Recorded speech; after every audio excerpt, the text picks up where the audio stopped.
Whenever we talk about freedom of expression, I'm talking about that constitutional right to freedom of expression, hell, even freedom of assembly. The Americans have exactly the same thing according to their constitution, which they originated from the English. But it's not exactly cut and dry anymore, is it? We can't turn around and say we don't like a thing or something is bad because, you know, of a particular action of another. Because if that other is deemed to be a protected group or something of that nature, then that other group can have police protection and various other things thrown at the situation. We've seen pretty much rank atrocities carried out in this country by certain individuals of a certain demographic. And when the likes of, say, I, a working class white Englishman, says something about it, I could end up behind a door for 18 months. That's the kind of country we are living in. This is the kind of feel of it. And also, it's the attitude on the streets as well. I want to show you this tweet here just to start off with. And this is Hugh Anthony that's posted this. So thank you very much, Hugh. They want us arrested for criticizing their religion. This is what happens when you allow enclaves to exist. Now, this video, before I play it, was taken this month. And one thing I want you to notice, this is actually Whitechapel in London. This is outside an underground station. And look at the sign above the door. That ain't fucking English, is it? You know, I've seen examples of this in a few other places. So let's play this clip, see what this guy has to say. And Muslim people live around this area. If people say things that are offensive to Muslims, should the police be called? Yes, definitely. Why not? And then, you know, it's like it's religious things. So police will come and take it. So people should be arrested for saying anti-Muslim things? It depends. It depends what they are saying, you understand. If they are saying bad things, police knows how it goes, so they will take it seriously. Maybe the person is arrested. Maybe they will give him a chance for not saying nothing.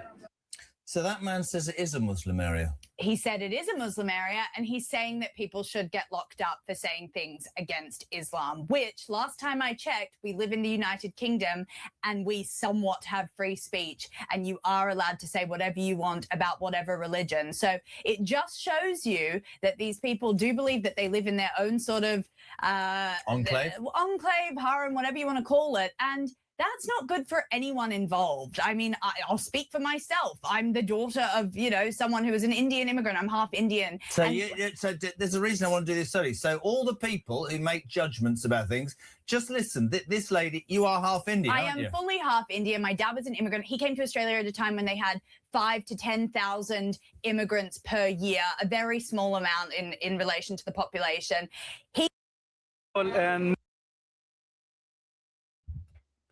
You know, that caught me out. I didn't realise she was half Indian until she said it. Wow. But you heard the figure right at the beginning there, what she quoted compared to what we've got now. You know, I don't know if you know this, the United States of America have an enclave within England. It's the JFK Memorial at Runnymede. And there's actually a document which proves that says that is their territory. That's their little piece of England. Their enclave. But what they're basically saying is there are enclaves within London that are popping up, which have a particular demographic in them, and they're basically saying if you come into our area, if you say bad things about us, then, or in our opinion, then we'll get the old bill on you. You can end up behind the door.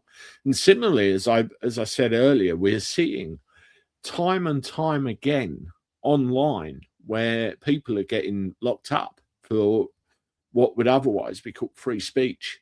Labour, particularly, will not allow you your free speech. And mark my advice, if the police turn up on your door and want to arrest you for something that you've done or said online, there's one important thing you need to do. Shut up. Constitutionally, you have a right to remain silent. Use it. And if they turn around and try and pull any terrorist act nonsense on you, then you've got habeas corpus, which basically means legally they have to justify why they're detaining you. This is, where we need to be tooled up with the law to protect ourselves, to protect our own rights. But in a civilized conversation or in a civilized environment, we can't have this dictatorial nonsense. It's a case of, I don't like you or what you are because I don't like what you stand for. You may not like me. Let's talk about it. That's what's supposed to happen. And then you find resolution. Obviously, this whole situation is beyond that. But, that's where it should begin. But when you get massive amounts of these people effectively taking over areas, I mean, London is lost at the end of the day. London is lost for now. It's a wonder why those of us that have been here all our lives are getting fed up with it. I want to show you another thing here. This is a lady, a Muslim woman in the UK, mocks British taxpayers for making it possible for her to live on benefits and not have to work, giving her plenty of free time to do her own things. Thank you from the bottom of my heart. Keep paying your taxes. Keep up the good work. Yeah, that's what she said. She's taking the piss, basically. Let's have a listen, shall we? See what this is about. And I just wanted to say a quick thank you to everyone who pays their taxes, because without you, I wouldn't be where I am today. Like the fact that I can still go out about my day and still do my things and get paid for not doing absolutely anything because of others who are working and paying their taxes. I don't think I've ever said thank you. So genuinely speaking from the bottom of my heart, thank you so much and keep up the good work. And I just wanted. The scary thing is, I mean, you're all probably raging at the screen right now, and somebody's probably made her famous already. But the scary thing is, legally for now, she's probably in exactly the position she's entitled to be. Somehow, come over and she is where she is. We don't know the whole circumstances behind it, so I'm not even going to go there. But it just shows you how farcical this system has become, doesn't it? It just shows you how farcical this country has become, where we have whole droves of people effectively sucking the pound notes out of everybody. I pay my taxes, you pay your taxes. And look at what's happening. You look at Rupert Lowe and the stuff that he's talking about. What is going on? What is going on? How has it been allowed to get to this point? Obviously, there are many bits of information available online where you can go and look, you piece it all together. The United Nations is one big element to all of this. The pipeline that comes from places like parts of Africa all the way through to this country forms part of the puzzle. And it's obviously much bigger than that.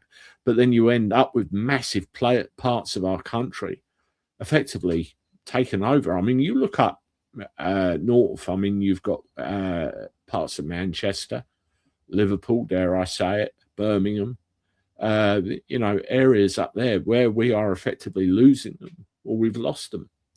In 2011, in this census, over 30 million people declared English only nationality. Now, the reason that was done, or the reason I asked the question, is so they could find out where we all were. Do you know what happened next? To a lot of the northern parts of the country, we've got a situation we got now. Unbelievable, isn't it? What's happening? And what's more unbelievable is that we've allowed it to happen. Crazy. Let me know what you think in the comments. As always, hit the like button, subscribe to the channel, share my stuff. I'll talk to you soon. Toodaloo.